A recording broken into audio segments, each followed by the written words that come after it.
examples of this in everyday life. Oh, I need to be pretty to be happy. I need surgery to be pretty. I need to be thin, famous, fashionable. Our young men today are being told that women are whores, bitches, things to be screwed, beaten, shit on, and shamed. This is a marketing holocaust. 24 hours a day, for the rest of our lives, the powers that be are hard at work, dumbing us to death. So, to defend ourselves and fight against assimilating this dullness into our thought processes, we must learn to read, to stimulate our own imagination, to cultivate our own consciousness, our own belief systems. We all need these skills to defend, to preserve our own minds.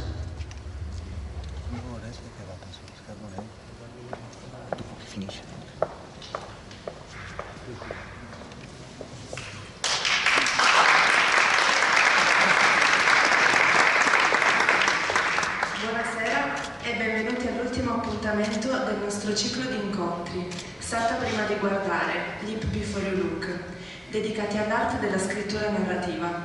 Io sono Alessia Cappuccelli, ex studentessa del corso di scrittura creativa ed ex tesista della professoressa Coppola, ideatrice di questo progetto. Un anno fa ho scritto un romanzo. Oggi studio e lavoro come copywriter e la scrittura, insieme all'arte, è una delle mie due grandi passioni. Stasera ho l'onore di presentarvi due donne straordinarie che, nonostante appartengano a due generazioni diverse, hanno molti punti in comune e un legame unico che le unisce da diversi anni. Argia Coppola, che avrete già avuto modo di conoscere se avete partecipato alle scorse serate, e Joyce, una scrittrice letteralmente entrata nella storia grazie alla mole straordinaria di romanzi, drammi teatrali, saggi e raccolte di poesie che ha pubblicato nel corso della sua prolifica vita da intellettuale. Joyce nel 1999 ha scritto un romanzo davvero suggestivo, Blonde, finalista sia per il premio Pulitzer che per il National Book Award, e ora in lizza per l'Oscar del 2023, con l'omonimo film di Andrew Dominic, uscito qualche mese fa. L'opera racconta la vita di Marilyn Monroe, o per meglio dire di Norma Jean, la donna fragile e semplice che si celava dietro al personaggio iconico che tutti noi conosciamo. È il ritratto di una ragazza qualunque, che ha saputo elevarsi e raggiungere la soglia dell'immortalità attraverso la fama. Argia Coppola, invece, è l'ideatrice del ciclo di incontri al quale avete scelto di partecipare stasera. È una drammaturga, scrittrice e docente italiana, che da alcuni anni ha deciso di trasferire la sua vita e la sua produzione artistica a New York. Il suo lavoro più importante, che le ha conferito rilievo internazionale, è Love is Blonde, un'opera teatrale esordita nel 2017 al Teatro Asta di Torino e che attualmente sta subendo un'altra fase di elaborazione per uscire in lingua inglese anche negli Stati Uniti. E ora che vi ho raccontato brevemente la storia delle nostre due ospiti, provate a indovinare. Qual è il legame che le unisce? Ve lo dico io. L'opera teatrale Love is Blonde di Argia Coppola è proprio l'adattamento teatrale del romanzo Blonde, scritto da Joyce, e cioè la trasposizione in atti scenici del romanzo originale, una trasposizione che produce una nuova opera d'arte. Come in una staffetta, Joyce ha creato un libro e ora Argia Coppola ha preso il suo testimone per sviluppare ulteriormente e in modo personale la storia di Norma Jean e regalarla al pubblico sotto una nuova veste. Un legame unico, quindi, come vi dicevo, lega queste due donne. Un legame letterario, nato dall'amore nei confronti di una ragazza vissuta decine di anni fa, che come le nostre due autrici ha saputo unire realtà e finzione lungo la sua breve vita, fino a sovrapporle e intrecciarle così tanto da renderle indistinguibili. Joyce, Oates e Agio Coppola hanno creato un loro personale e intimo ritratto di Marilyn Monroe, fondendo le loro vite con la sua, ma hanno anche creato un indissolubile legame tra loro stesse, qualcosa che sicuramente loro sapranno spiegare molto meglio di me. Lascio dunque la parola a loro, ma prima permettetemi una breve comunicazione di servizio. Al termine della conversazione avrete 15 minuti a disposizione per fare domande alla nostra ospite e ricevere risposta. Segnatele su un taccuino, un fazzoletto di carta, sulla mano o sul cappotto della persona che avete seduta di fronte a voi. Basta che ve le ricordiate e le poniate quando sarà ora. Ora basta parlare. Grazie per l'attenzione e buon ascolto. Diamo il benvenuto ad Agio Coppola.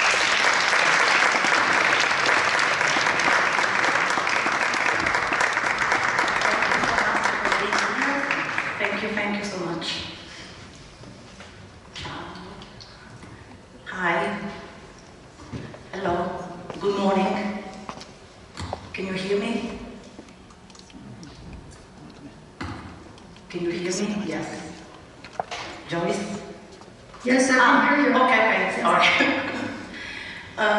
So thank you so much for your time, for being here with us today. So how are you? Very good, thank you. So I would like to start with a more, broad question, more general about the relationship between creativity and destiny. In a recent interview with the Repubblica here in Italy, you talk about creativity and destiny, things that we believe we are destined for, that sometimes happen for choice, as the person that we end up marrying or a career choice. Others, they seem to follow a more obscure path. So I'm interested in understanding if, in your view, after so many years doing what you do every day with a sort of discipline, the ancient notion of fate is still with us, is still in the culture, in our spirit. If our purpose is that of connecting all those dots that we call experience or occurrence, to try and grasp at least a fragment of possible meaning of it. All this to say, when did you know that writing was more than a calling or a job for you and become a destiny? Well, thank you for that very interesting question. I have to say, there are two things that we should keep in mind. That creative artists begin often when they're very young. Like many other people who go on to be writers and artists and musicians, I was doing creative things before I could even write. So let's say that we do what we love and what other people sometimes praise in us. In other words, it's important to have a family or people around you who are sympathetic with you, and good education, good teachers. But when I was a little girl of 4 or 5 years old, I had no conception of a destiny or fate or even a profession or a craft or an art. I was really doing what I loved. So my theory is that all artists begin as children expressing themselves in ways that are joyous and happy and positive and wildly imaginative. And we sometimes write about animals who can speak. We write about mysterious, magical things that are not realistic. We don't know why. Why do children do this? Then when we're a little older and go to school, we learn how to write more formally. And we read books, and suddenly the world becomes very open and expansive. We leave our homes to go to school, we may go on into college and beyond and travel in the world. So there's always an expansion. At what point fate or destiny clicks into place, I don't know how to answer that question. Much of my life has just been following my inclinations and my interests and reading books, and then reading more books by the same writer, taking courses at a university, traveling, meeting people. I would say those are somehow accidental, but they do, in retrospect, when we look back, sometimes there's a pattern. But I think when you're living your life, you're mostly going forward. So in some way, Joyce, you are still doing, in a more expanded way, what you were doing in the beginning. You know, Yes. You know, as a child, I feel that you still have that child spark.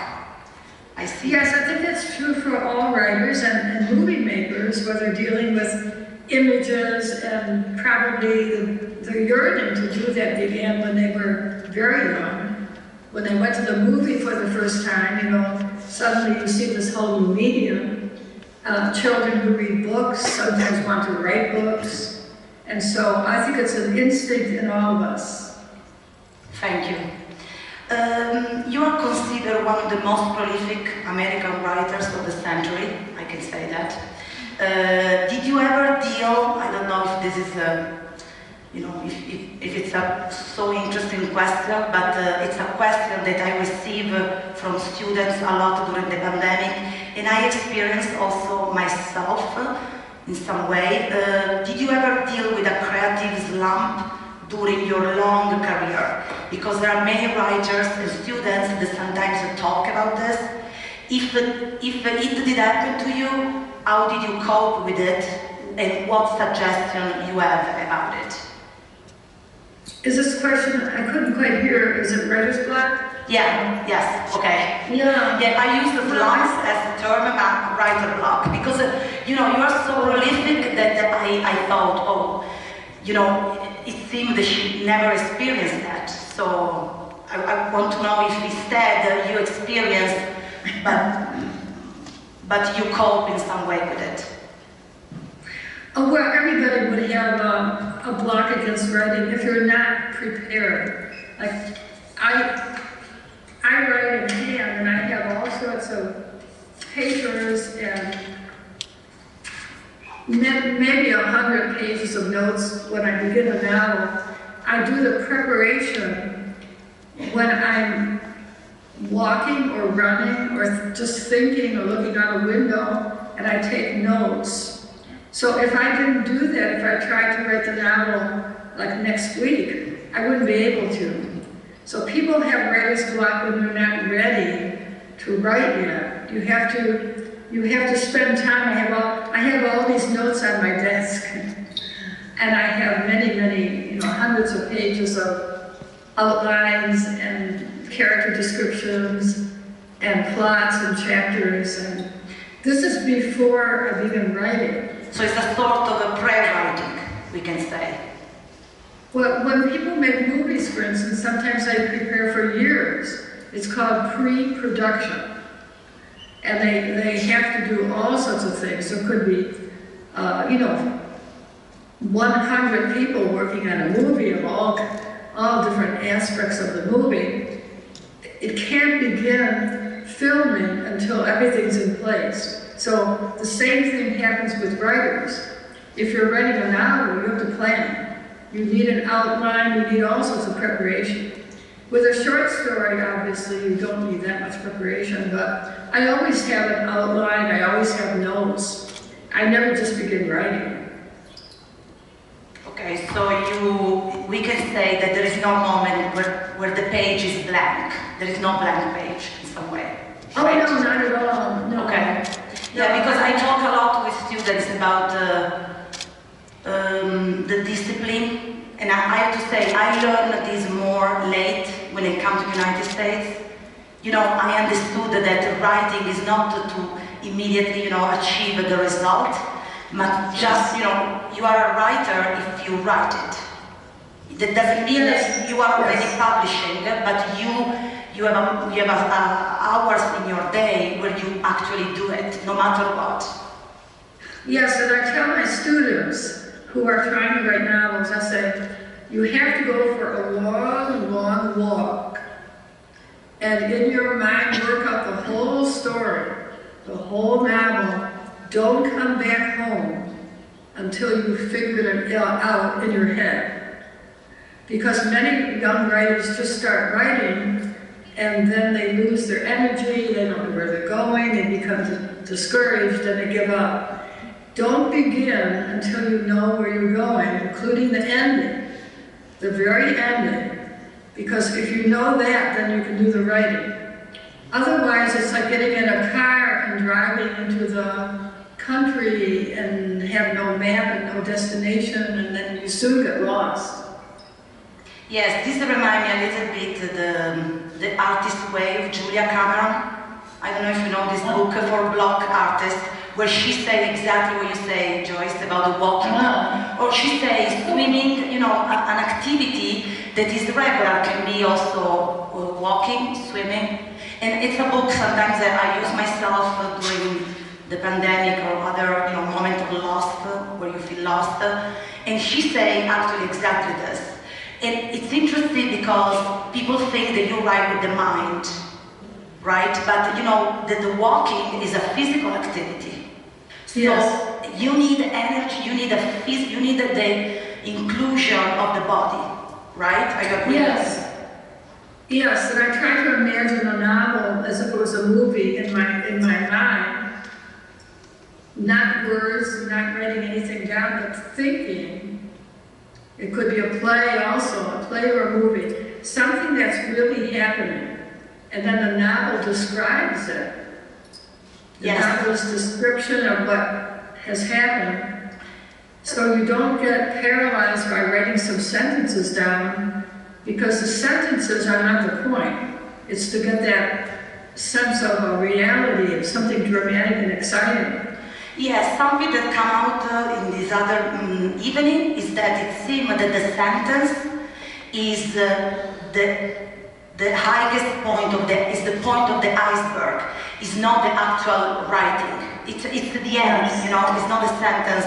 Also in playwriting, you know, when the characters say the line, it's much more important what is in the blank spaces, or in the direction, in the indication, in a script also. And sometimes, you know, it's at the beginning when I was 20, I thought that I needed to have that line immediately. Then I understood that if you have the vision, then the line arrives naturally, organically, right? That's right. And it could be weeks. It could be weeks or months before you get really the first paragraph that's going to stay. It will take a long time. But that's okay. Give yourself permission to make mistakes and experiment. Yeah, I always say that, but sometimes it's not so easy. Talking about vision, what really I found, talk about movie, because it's interesting when you talk about writing, you also make example with other form of art. And I have to say, what I found, you know, amazing about your writing, specifically about Blonde, and was what, you know, what convinced me that I couldn't write about Marilyn without her novel.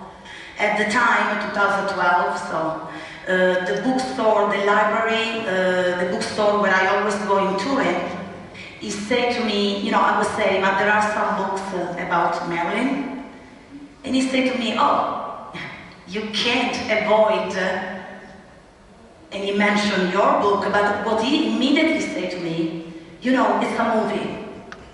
It's, you see not only the story of her, you see America, you see, you know, a long period and very important period of American history, 1926, 1962.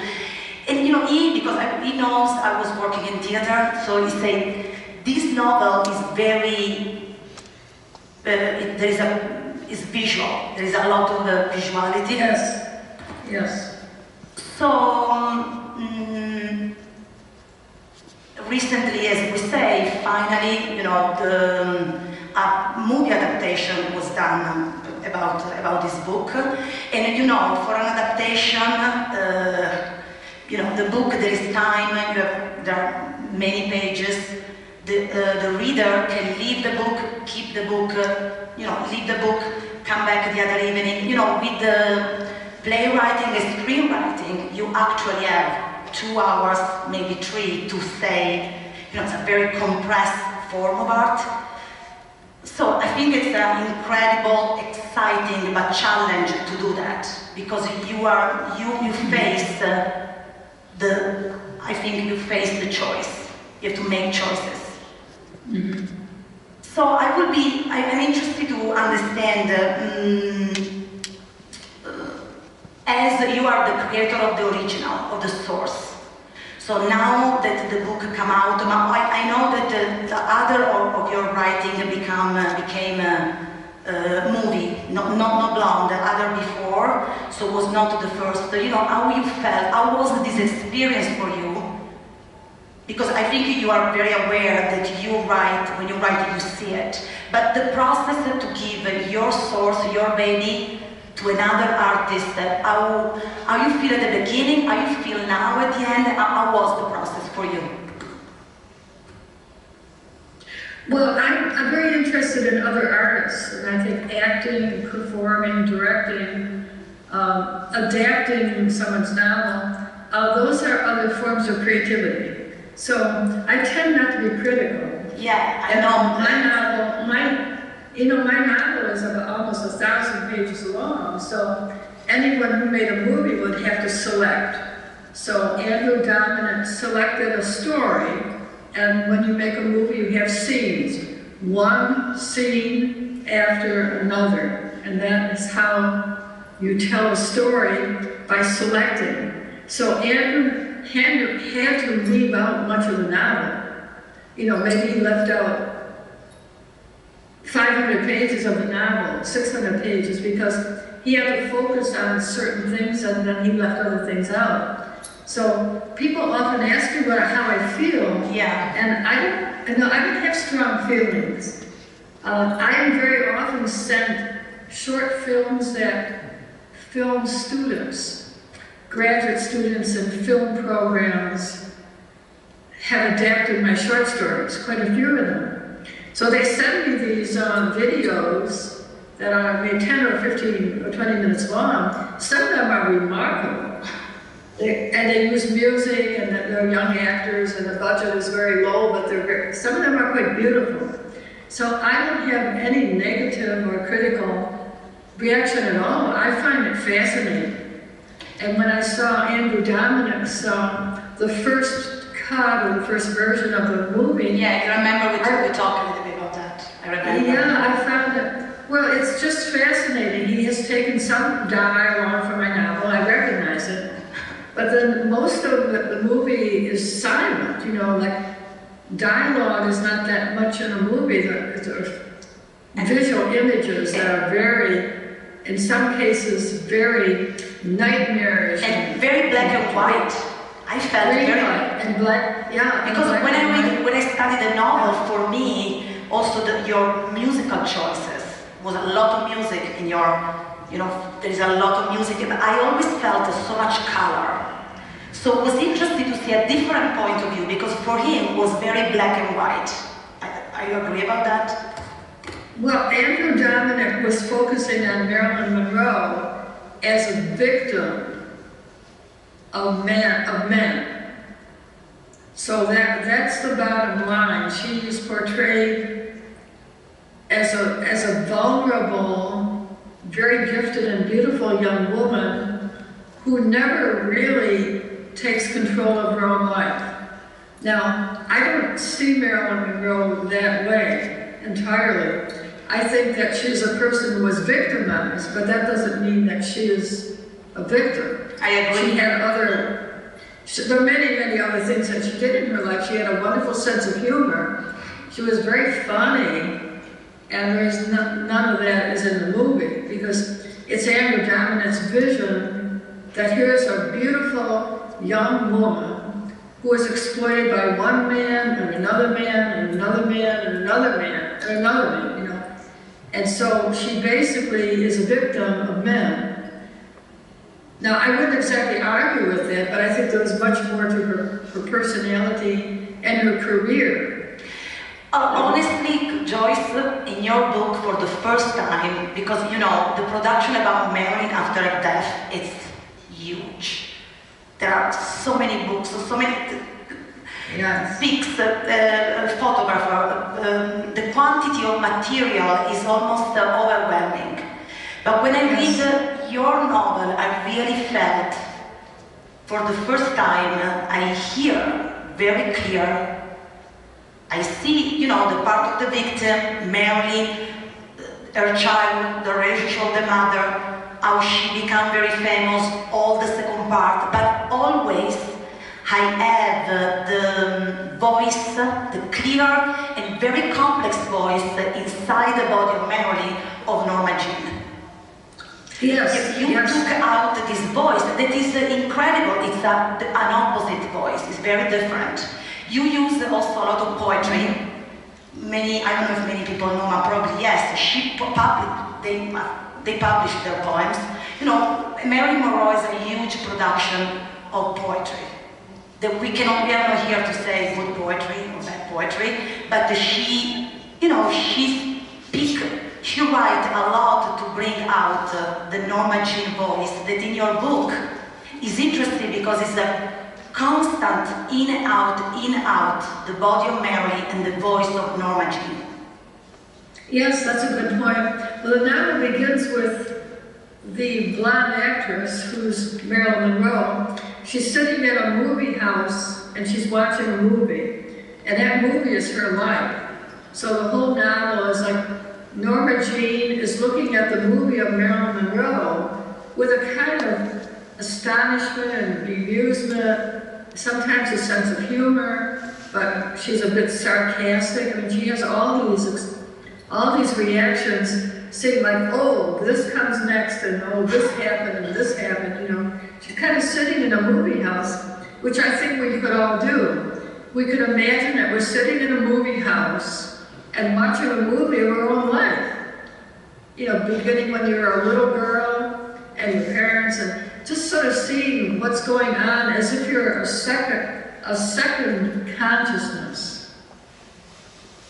Yes, it's. I want to ask you something a little bit. Some psychologists, they can say now, oh, so she was a bipolar. We can talk about bipolarity with nothing to do with that. Cioè, I mean, the Norma Jean looking herself, this can be a conscious process. She can be conscious about that, right? Yes. Because of bipolarity, you are not conscious. You know, sometimes you know, the other person talk and does things that you don't want that she does. What do you think about this? Well, I don't really believe in labels put on people, especially people who are strangers. Like the people who say Marilyn Monroe was bipolar have not ever met her. They did not have, she was not a psychiatric patient of theirs. People just say things, you know, and I think this predilection to labeling a great genius, really a genius of an actress, an underrated actor, by people who never knew her personally. I think that's really a kind of criminal misunderstanding of our human life. For instance, when people looked at Marilyn Monroe in movies, they thought she's playing herself. She wasn't. She was acting. Completely. And she was a brilliant actor. She could also be a comedian. And she Norma Jean, became Marilyn Monroe, and the Marilyn Monroe character is acting in movies. But that is not her. So I was very frustrated, and it may be that it's something about sexism, that when a woman does something or anything, it's just considered, oh, it's her intuition, it's instinct, she's not really thinking, she just does these things. When a man does something, they will say, oh, he studied, he took training, he learned how to do this, and now he's doing it. And so the same is true with Marilyn Monroe. She was taking acting classes, she was taking dancing lessons. Yes. She took a course in, I think, poetry at UCLA. She was always improving herself so that she could be a better actor. Yeah, but in fact, I remember very well, this was not an easy part, because in terms of dramatic action, it's not easy to show this action, but you stress a lot on the skills. She was super skilled. She learned a lot, her training, and she wanted to become better, better, and better. In the movie, we don't see so much that, but it's a point of view. We don't stop. Sometimes again in the movie I have the feeling, again she's a production, a men's society, Hollywood producer create her. From your book I get that the Norma Jean create Marilyn with their help. They use her. I'm not saying that, but the creation of Marilyn. I think we have to get back to Marilyn what belongs to Marilyn. That's mean. In your book you do this. I feel that there is also the part that Norma create Mary. That means it's a woman, yes. A woman that create herself. Yes, yes, yes. I think that if you went through the movie of your own life, you would see how when we were little girls, we got positive reaction from the world when we were nice and sweet, and little girls are supposed to behave in a certain way. If we didn't obey that kind of stereotype, then we would get a negative response from the world. In other words, we're conditioned. We're conditioned to make our way through the world by the response we get from our parents, our grandparents, our teachers, our friends. They are all conditioning us. When Norma Jean Baker was a little girl, she was already quite pretty. When she went to school, when she started meeting boys and men, she would get big smiles from these men because she was pretty. And when she behaved in a kind of simple way, she got more attention.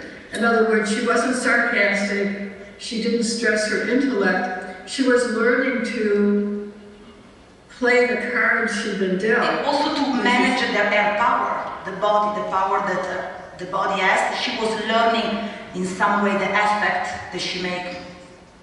She was at the same time she was in foster homes and she was sexually abused as a child. She was always at the mercy of some man who had more power or an older boy. She was making her way through the world the way most of us don't do. She was not really protected. She didn't have a father. She didn't have a family. Her mother often put her in foster home or orphanage. So she didn't, all of us have the protection of families, but she didn't have that. She made her way through a very dangerous and primitive world in the 1920s in California. She made her way the best she could.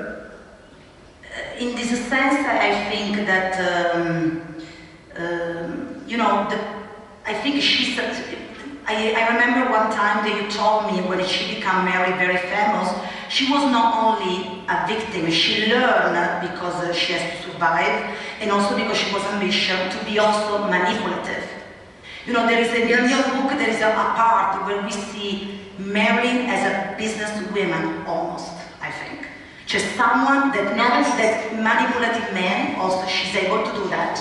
It doesn't mean that this is the direction, but I think she's very contemporary. She's a woman today. Yes. She was born a little too early. If she had been born at the same time that Lady Gaga or Madonna were born, they inherited a world where women were much more respected. In Marilyn's time, almost no girls at all went to college, except if their families had money. But an average high school girl did not go to college. Many of them did not graduate from high school. They just got married, or they became waitresses or nurses' aides or something. They weren't really educated. So she was, she was born a long time ago. The fact that she did so well and she did get an education finally. And she took all these classes like in acting at the actor's studio.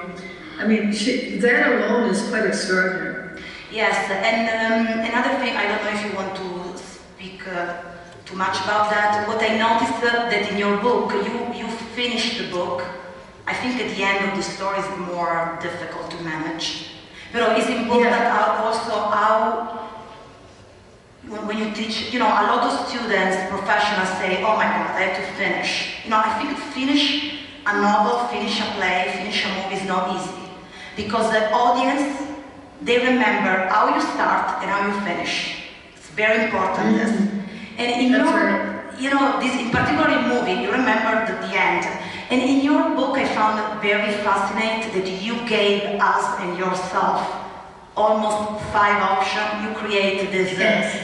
That I remember, when I was writing, some producer people was reading my play. They say, no, forget it. You have to pick one. So I used the sharpshooter, this fantastic character that is your creation. Very interesting. It's not big character, but it's very important. I pulled that line, and I took the responsibility and the courage. Not easy, because I have to tell you, in New York, not so many people want to really talk about the death of Mary Monroe still. There is this controversial. But I think the end, I noticed that Dominic acted a little bit more, he didn't use that option. No. I don't know what you feel about the end, about that. Because you gave me 5 options, I thought that the sharpshooter, that means a sort of political ending, where we try to say, and we are not sure. So we use the fiction to say something that history maybe say or maybe not. So what do you think about that? No, I think that's very interesting. So the sharpshooter could be a symbol. He could be a symbol of all the forces that were allied against her, or any woman who tries to be more than just an ordinary woman or housewife or mother. She's somebody who's set herself apart from the conventional. So society wants to shoot her down. I think something analogous really happened to Hillary Clinton in our 2016 election. The fact that she was a woman just made her so much more a target. Male politicians didn't have to put up ever with that kind of abuse and insults, physical cartoons of her physical body, because the misogyny is so deep that it's almost impossible for a woman to have an identity. I'm sorry that there's I took the telephone off the hook, but it seemed I took it off the hook, but it's still working. I'm sorry. It's okay. Well, the idea, I think, is that if you're a woman, you have to be womanly, and you have to conform. But if you're a man, you can just be your own self. You can just have your own identity. Yeah, this leads to complexity. I admire your approach to other artists when you give your work to be adapted, because I think it's very respectful. You respect, there are many writers, when there are adaptations, they feel they have to say, they to spoke out about this. But I think it's interesting that you give space, you are very elegant in this and respect the other point of view. Because as you know, maybe adaptation is, you create a second original. It's different, it's a second original. Absolutely. The adaptation is a work of art, and then you have a script, but then you have actors. So the director casts the actors, and that's another act of great imagination. It just was very fortunate that Andrew Dominic could cast Armar de Amas. Yeah, you remember you told me that she was Cuban. You were a little bit, nobody can even imagine that a Cuban. Yes. But as it turns out, an actor is an actor, And a good actor can play almost any role. So the acting is another element of creativity. And first you have the novel, then you have the adaptation, then you have a director, and you have casting, and then you have the actor. So all these are different dimensions of creativity. So the book is the beginning, but I don't think the author of the book doesn't really own the interpretation. The interpretation belongs to anybody. So, Joyce, this is a question which I move on the creative process, but can be relate also what we are talking now. So I'm curious to understand if after all this long process, from the beginning, when you start to think about writing this book, and now that this story went through so many different points of view, and by the way, I decided, inspired, to your book, of course, but also, the point of view of Emily Mann, the director. I'm here now that I split Marilyn almost in three, because I think this is present in the book. And with theater, I'm able to do that, because theater allows me not to be realistic. So that's so true. Yes, it's the most experimental of all the genres. I think this theater. So we'll see. This is to say that, as you say, when we go to a second original, the point of view expand. That means the voices expand. So about the creative process, I'm curious to know if over the years, with all your production, but also maybe also with Blonde, if for you things changed, so you change your mind about a story, you want to say something different, and what are its pains and rewards? Well, my writing has gradually changed over the years when I became interested in plays.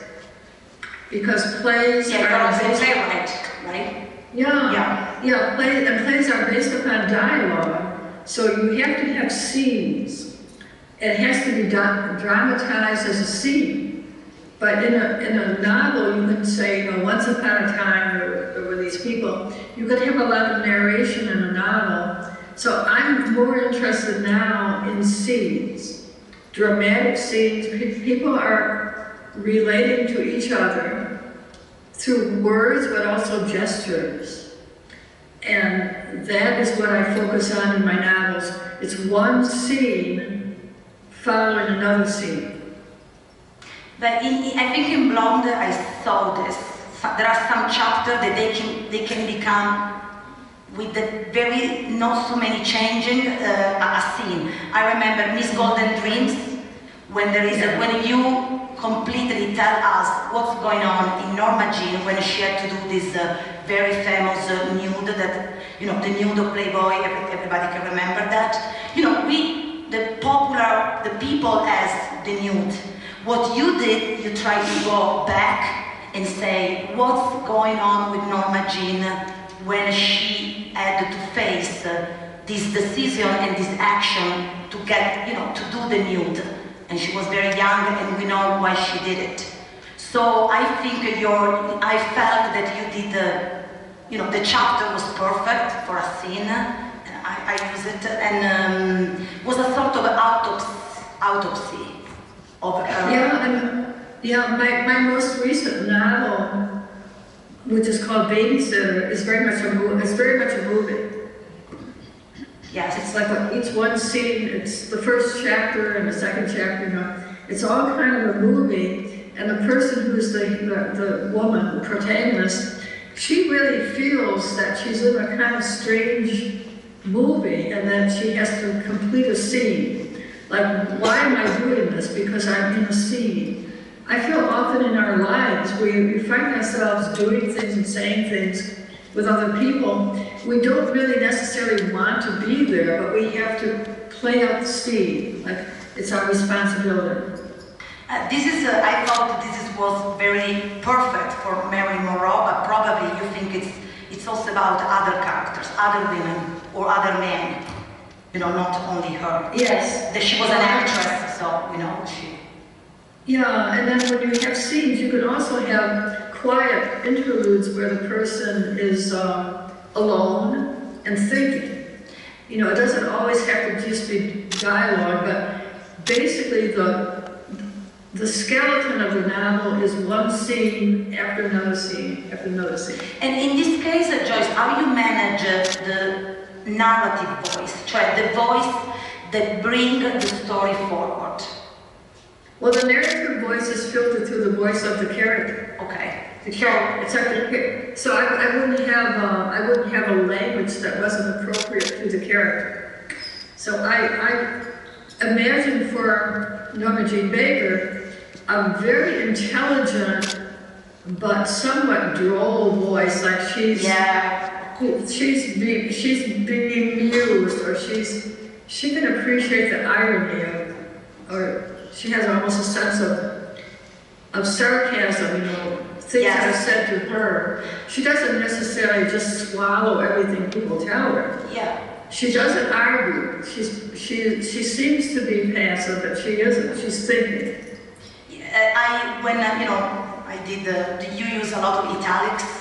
For me, when you use a lot of italics, there is an inner voice in some way of Norma. Yes. And sometimes, you know, I thought of the voice, maybe I say something completely, of Lana Del Rey. Cioè, a low voice, very coarse.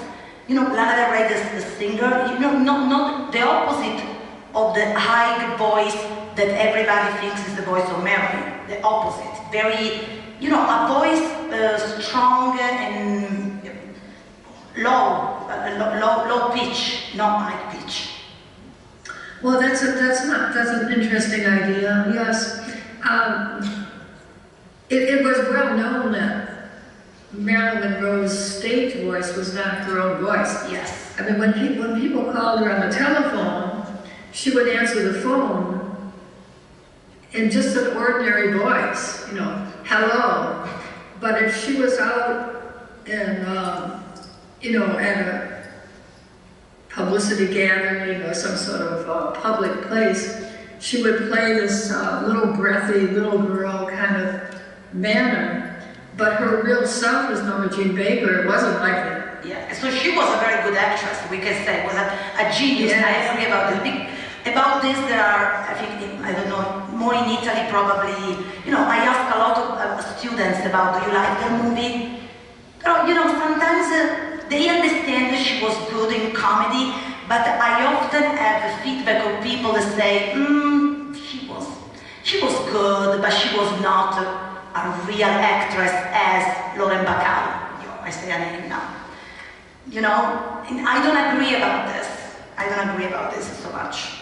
No, we can see the trajectory of her acting if you see all of her movies.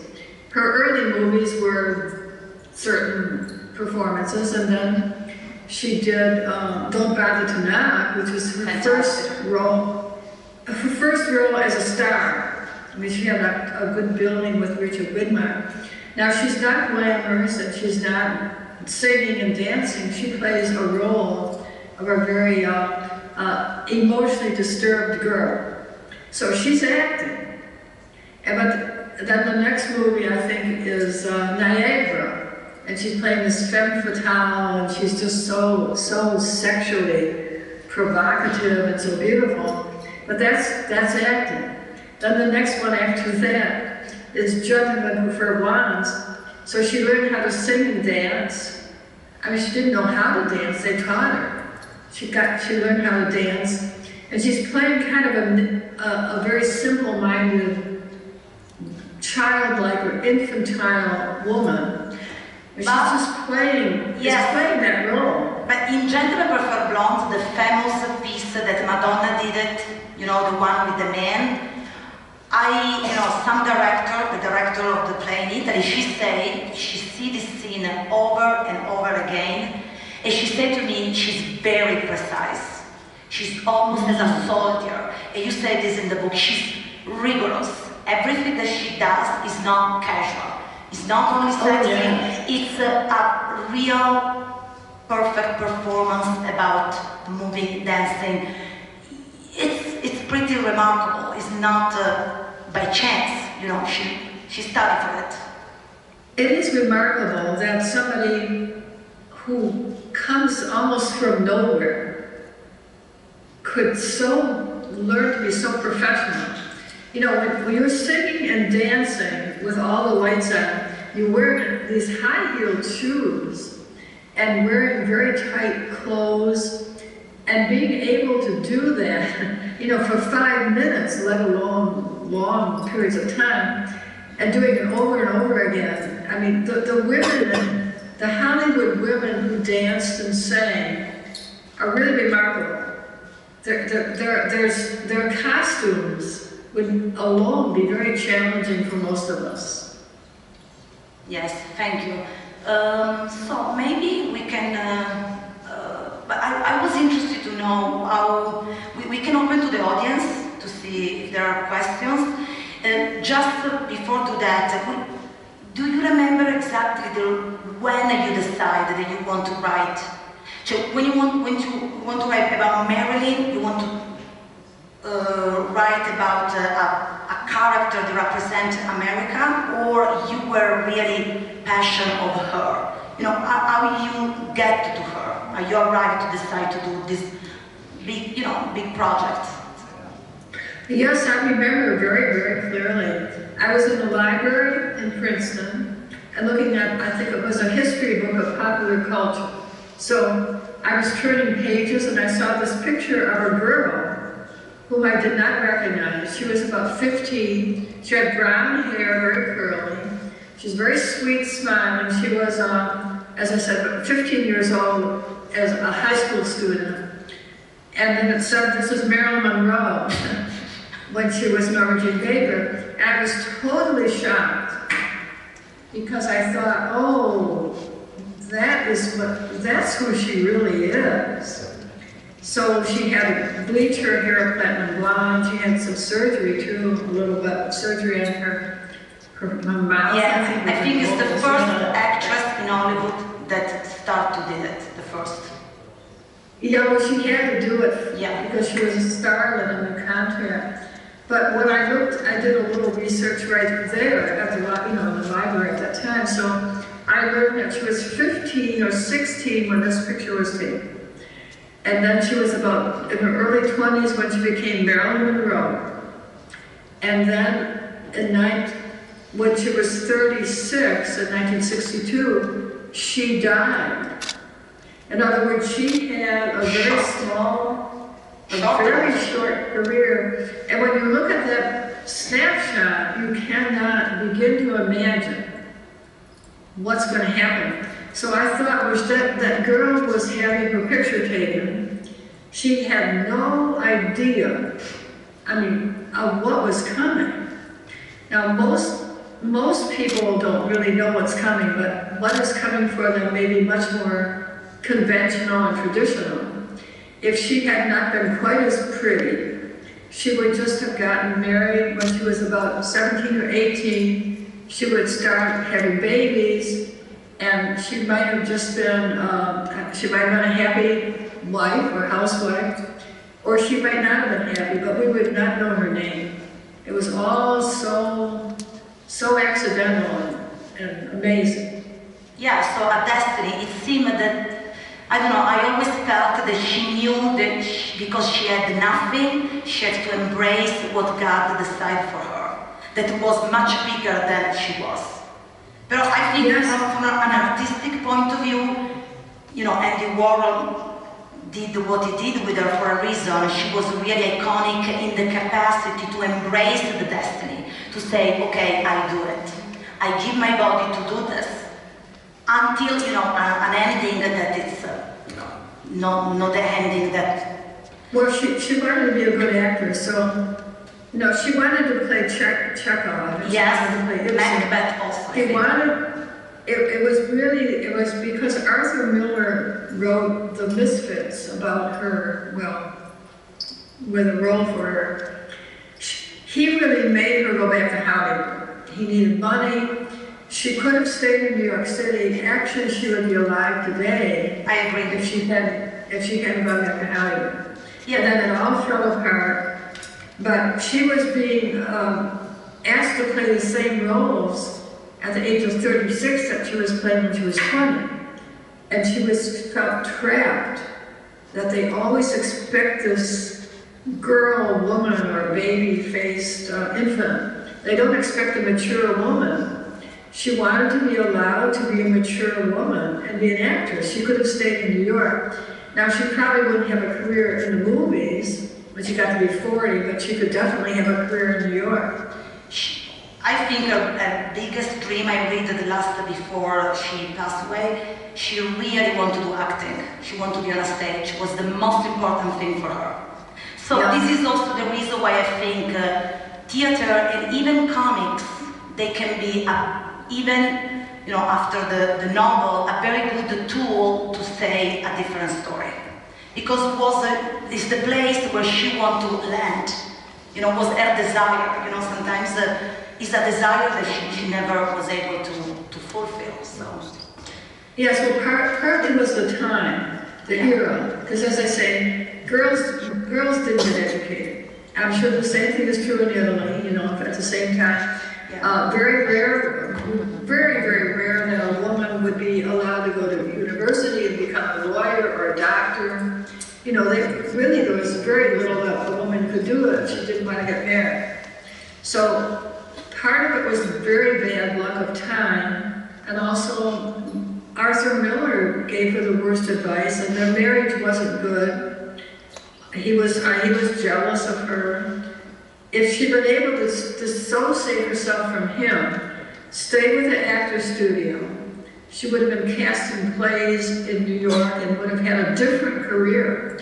Yeah, I like this point of view because, as you say, in a city as New York, say this about Arthur Miller, again, is very controversial because, Arthur Miller is, again, sort of, untouchable kind of intellectual, but I agree about that. In fact, he realized his dream, that's to make a movie. He wanted to make a movie. That's his business. Right. He wanted to move his career from playwright to screenwriter. So. And he needed money. It was for money too. Yes. So she had, Norma Jean Baker had wild good luck, but she had a lot of bad luck. The two mixed together. Yeah. But at the end, she became immortal, so I don't know if, maybe she's not conscious and not happy of that, but it's a sort of sacrifice to become, we're still talking about her, so. So I think we are ready to open to the audience and see if there are questions. So thank you for being here. There are some questions. You can make the question in Italian, and I think they will be translated in English.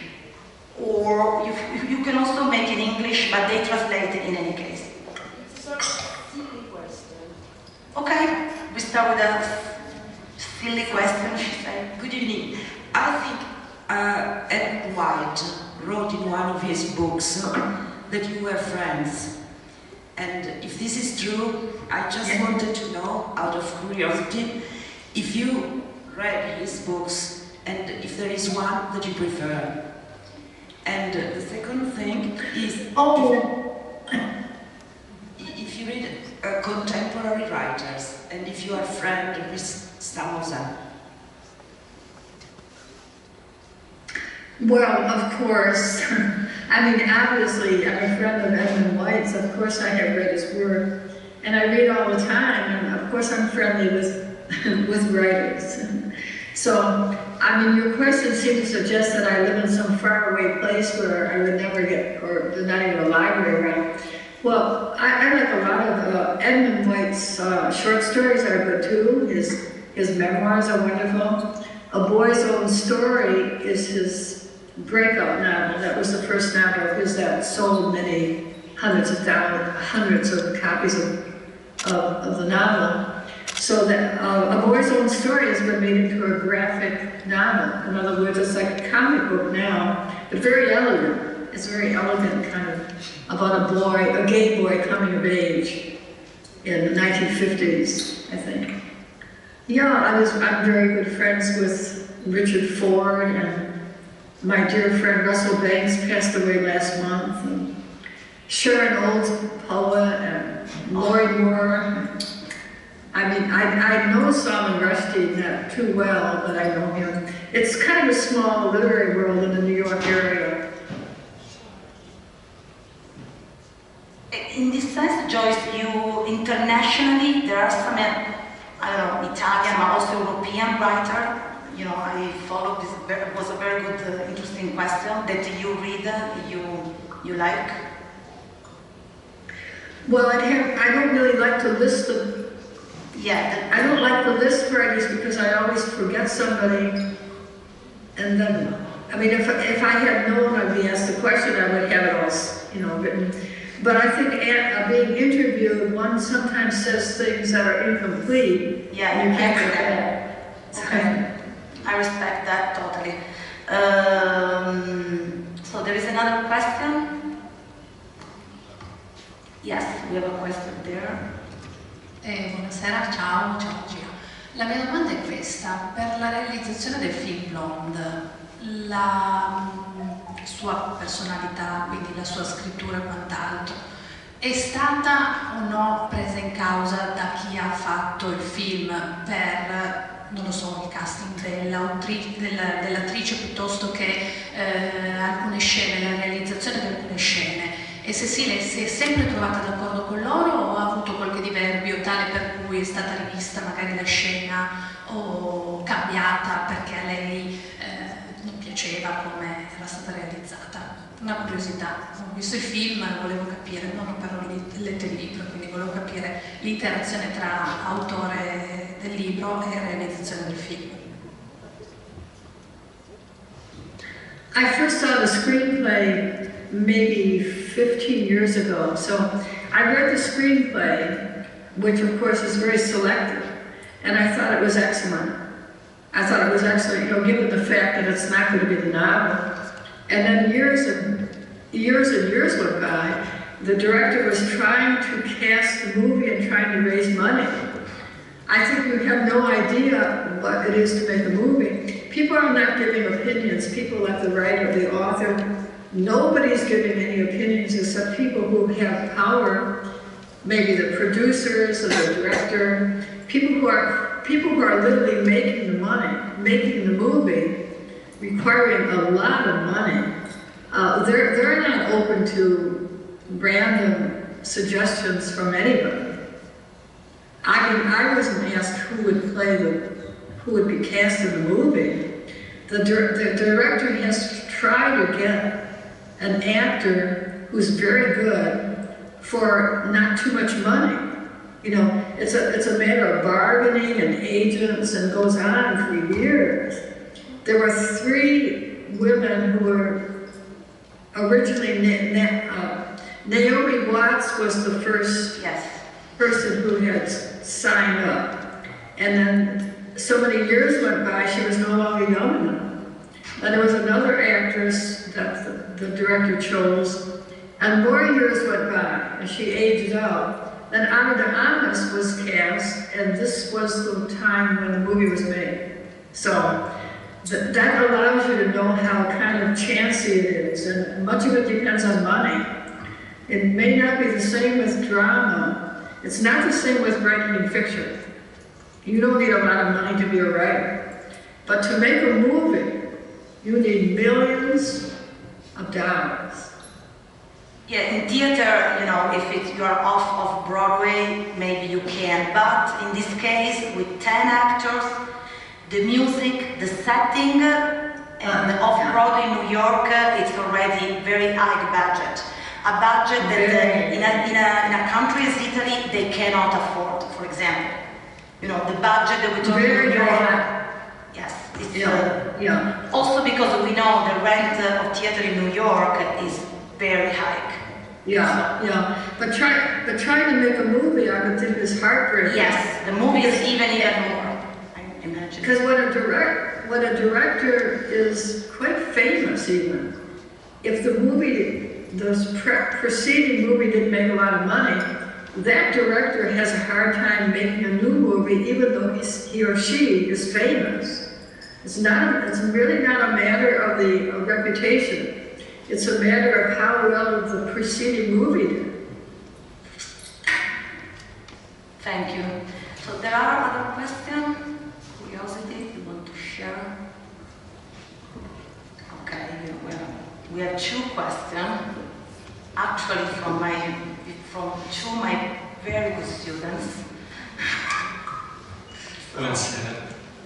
Io volevo sapere se, ed è una domanda ovviamente rivolta ad entrambe, volevo sapere se è mai successo durante l'adattamento di una biografia o la realizzazione di una biografia che magari durante le ricerche sia uscito fuori che magari il personaggio di cui si sta parlando ha vissuto delle cose magari estremamente forti di cui il personaggio non ha mai voluto parlare, che ha voluto sempre nascondere o raccontare in modo diverso, però diciamo tu in quanto autore sai che quelle cose non sono vere o sono accadute e il personaggio non vorrebbe che uscissero. Ecco, in una situazione di rispetto, e questa è una cosa di cui si parlava soprattutto nell'incontro di ieri, nei confronti del personaggio di cui si sta parlando, di cui si vuole trattare, volevo sapere se succede, quando succede, come ci si può comportare.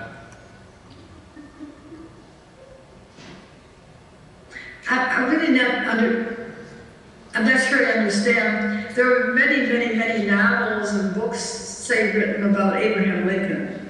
You know, like when people are famous and so enter the public domain, there are articles, newspaper stories, all sorts of things about them. Or say Jacqueline Kennedy Onassis, or former President Obama. I mean, they're just an unfathomable quantity of opinions and everything written about these people. I mean, I don't know how to answer to that. Let's say there were literally millions and millions of words written about Marilyn Monroe before I wrote my novel. So I don't really understand your question. You want to rephrase, or so? No, because maybe the question didn't arrive. So you say, Samuele, that what you do when you discover something that is different from the domain, you know, something that can put the character, you know, the person in a bad light. Yeah, see. Well, historians do that all the time. When people are writing biographies, they do investigative reporting. And so, of course, they find out. Say you're writing a biography of an American politician. You're not going to just believe what they tell you. You're going to find out lots of things, you know, their hometown, their family, interviewing. You'll find out many things they don't want you to know. That's what investigating reportage is. Finding out a little more than just a PR, you know, the publicity release.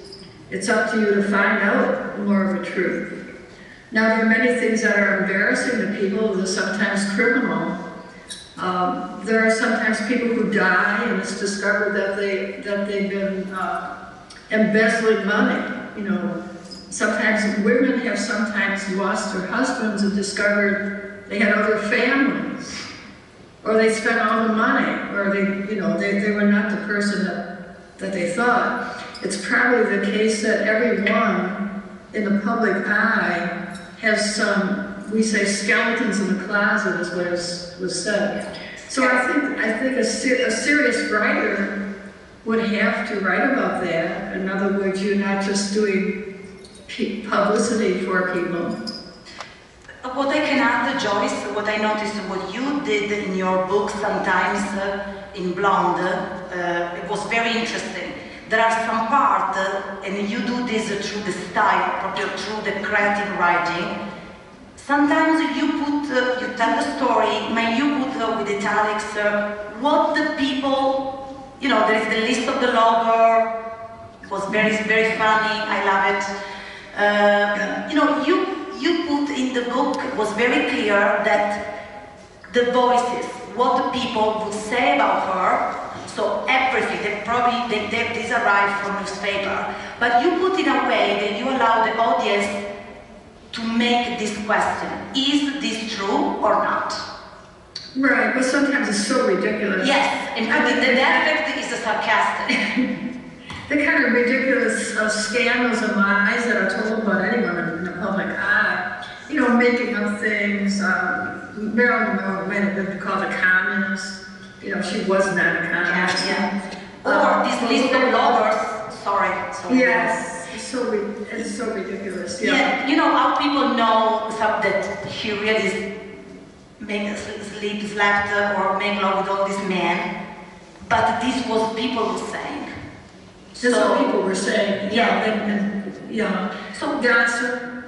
Just gossip, you know. Well, I wrote a novel. My novel is not, it's not non-fiction, it's not a history, and it's not a biography, so a lot of what's in my novel is imagined conversations, you know. I don't invent the major episodes in her life. Everything that happens to her of importance is in the novel. But I left out many things, like she had more than one miscarriage, or she had abortions. 13 miscarriage. Well, yeah, and I write about one. Yes. You know, so that's what you have to do. You're not going to have 13 miscarriages in a novel, or, you know, 11 abortions. She was in a number of foster homes. I only wrote about one. So I think that the creative process helps also to say something different or more, you know, to, as we say yesterday, to create a transformation. You transform, you change. You change also what newspaper, what all these books were saying about her.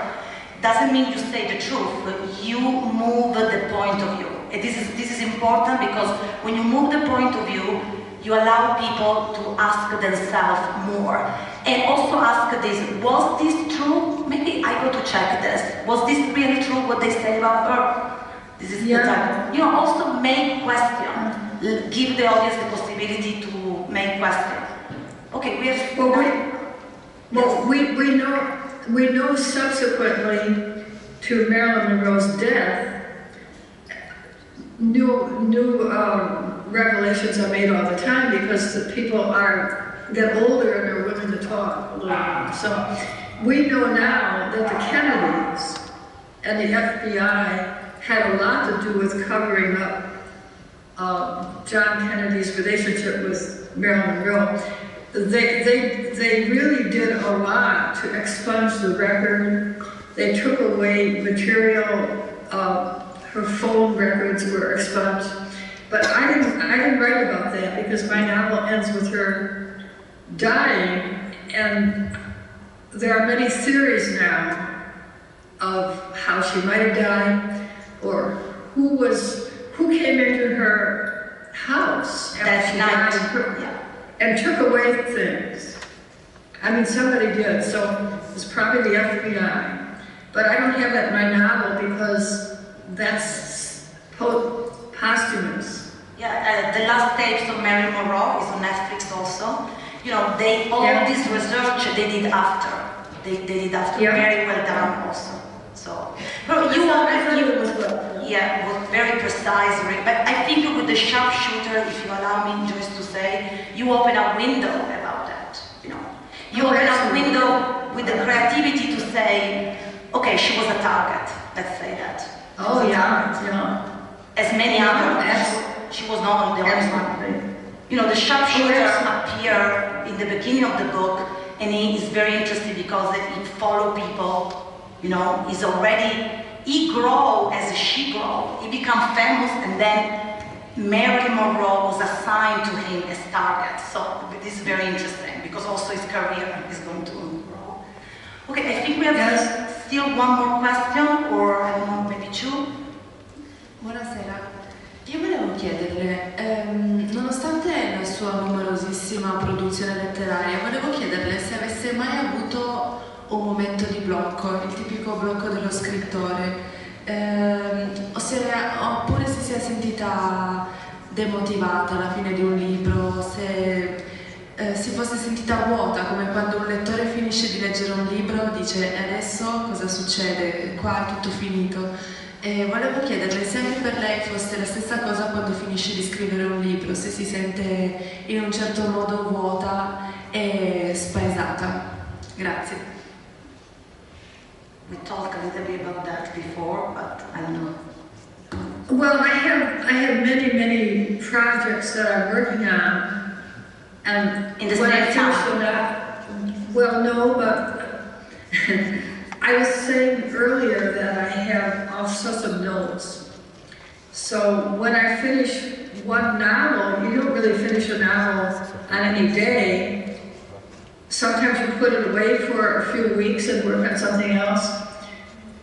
Writing a novel involves other people. You send it to your agent, the agent sends it to the editor, it comes back eventually a few months later with copy editing.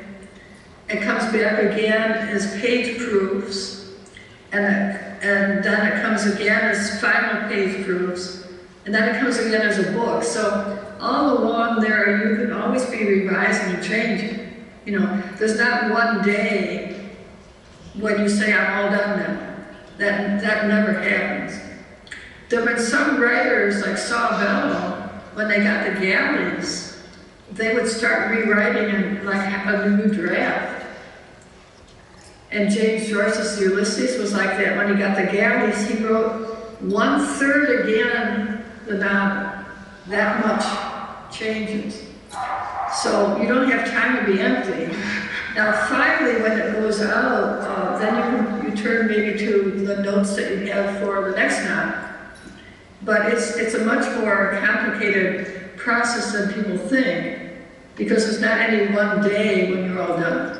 Yeah, we talked about this also yesterday, about the draft. You know, the existence of draft, you don't share the draft with everybody, but I think the draft, the rewriting, it's very, no all audience is aware about that.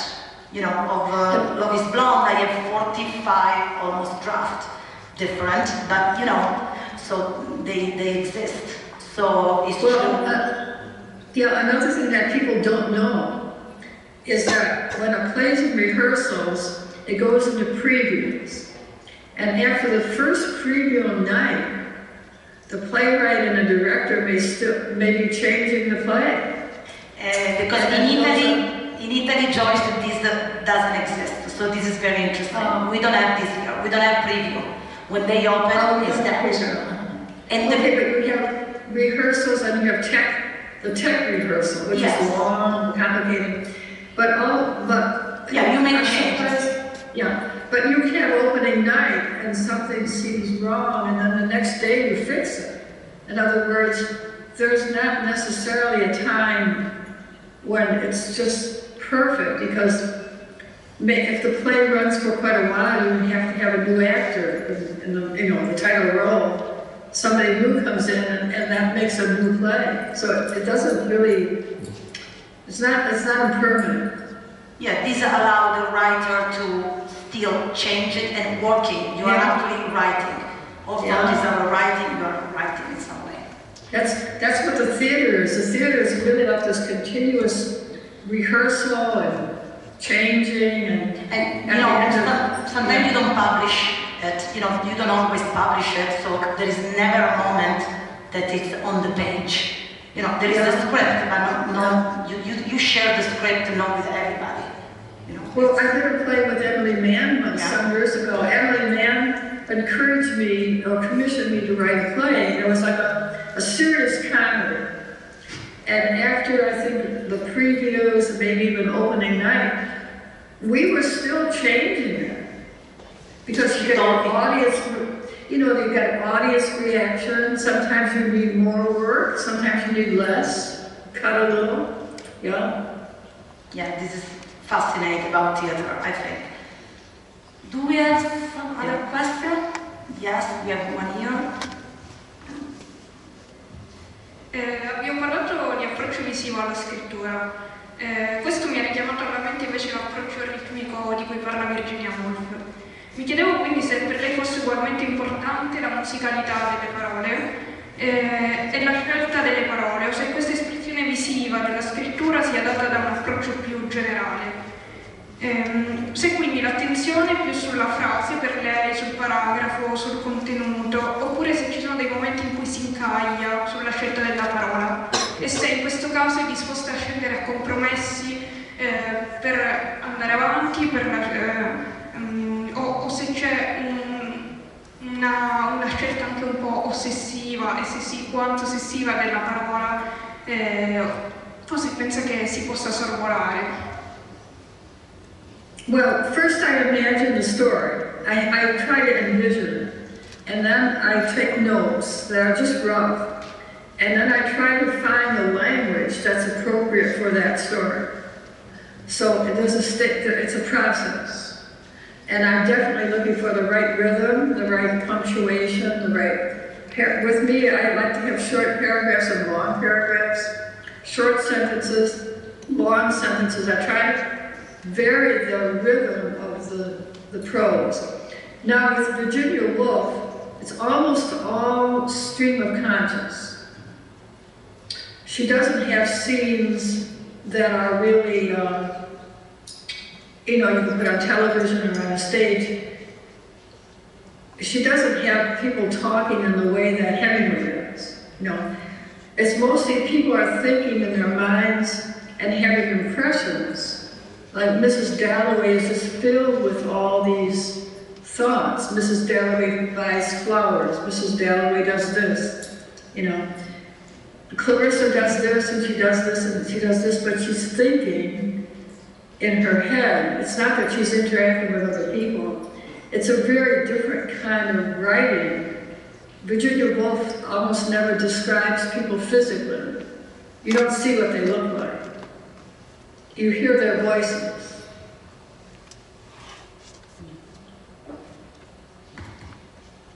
You want to add something? Yeah? Okay. Do you have another question? I think we're good. Okay. There is one more then. Thank you. Un'ultima domanda, se posso. Yes. Volevo sapere, secondo lei, quale genere di domande dovremmo porci quando nel definire i tratti caratteristici di un personaggio realmente esistito, o quando si vuole contestualizzare questo personaggio nel suo ambiente. Spesso ad esempio, personalmente mi è successo di identificare sin troppi eventi e non capire bene quale di questi eventi scegliere. Quindi nel momento in cui bisogna scegliere che cosa raccontare per definire appunto questo personaggio, quali sono le domande che dovremmo porci?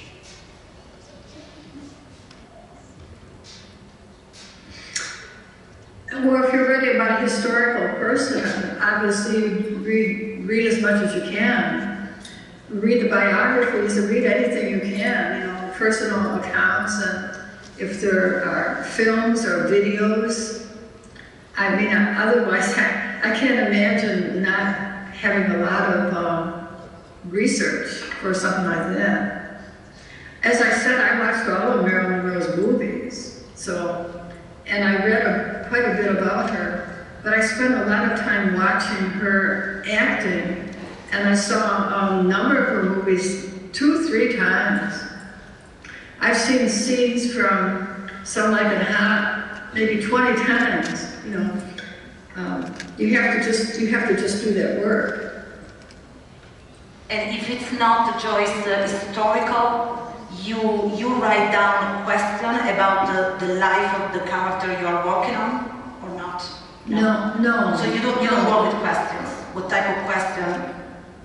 I mean, I don't even know what you're talking about. Okay. No, I don't write down a question. No. Okay, good. We have other questions? Okay, we are ready to finish. So so much to the audience to be here, and I really appreciate your presence. And thank you, Joyce. Have a good day. I think it's day there. Yes. Yes, it is. Well, thank you for wonderful. Yes, thank you.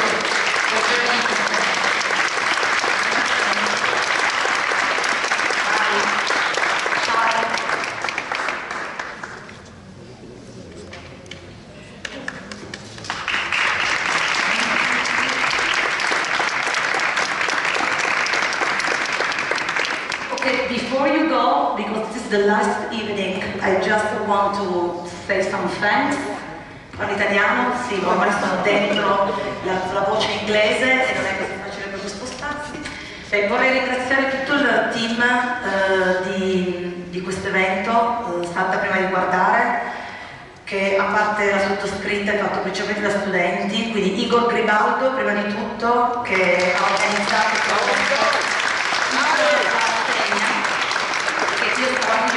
di lui ha organizzato quasi tutto, ci sentivamo spesso, partivamo presto la mattina, poi l'ufficio stampa, Famiglie, Chiara e Liliana, e dello staff GR vorrei ringraziare Cecilia, la regia, Titti e Andrea che sono del venue manager, poi Sara e Gigliola, fantastiche, non so se sono ancora qua, sono andate via, che sono le traduttrici, tutti gli uomini della sicurezza, li avrete visti, sono tantissimi, è un GR, sono molto gentili e simpatici. E poi alla fine, che dovrebbe essere messa all'inizio, vorrei ringraziare la nostra event manager, che è Vittoria D'Antonio, è ancora qui,